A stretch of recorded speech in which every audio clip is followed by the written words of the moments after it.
tahay ee dhaheen maanta waxaan hambalyo u dirayaa inkasta aan kasoo daahay ay gagaba tahay hambalyadeyda eena gunaanad tahay. Assalaamu calaykum waraxmatullahi wabarakaatu. Halka aad toos nala socotaan waa janaalkeena, waa janaalka bulshada, waa janaalka u taagan horumarinta dalka iyo dadkaba.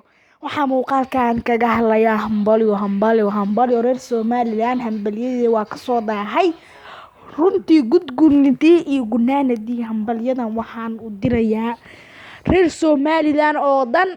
reer Somaliland ayaa hambalyana u diraya. Muuqaalkan wuu gaaban yahay sida aad title-ka iyo thumbnail-ka aan kasoo aragteenbo. hambalyo waa u qalantiin kun iyo koo jeer baan leenahay.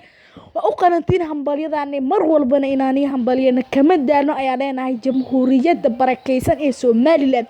والله oo bila oo talaa kama daala hambalyadeena. hambalyo wallahi jamhuuriyad barakeysanaa tihiin waa niga hambalyeynaya. wallahi hambalyadeena kama daalo. hambalyo aan leenahay ininka waxaan amaanay Sharma Boy wax kale iska daaftiin dadka idin nacab aan Sharma Boy heesiis waxa kamid ahay dadka idin nacab waa mid kala dhiman. dadka idin nacab la Somaliland waa mid kala dhiman, micnaha waa mid aan aqligiisa joogin. Somaliland waan idin iman insha Allah hadii aan dhiman. halkaas waxa ka fahmay inuu yiri Somaliland micnaha jacayl oo u qabo Sharma Boy u dahay Somaliland waan idin iman insha Allah hadii aan dhiman.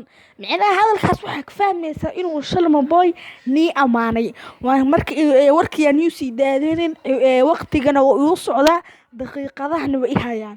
waxaan dhihi lahaa gun iyo gunaanadii barnaamijka hambalyo kun jeer Somaliland u qalantiin. Wasalaam.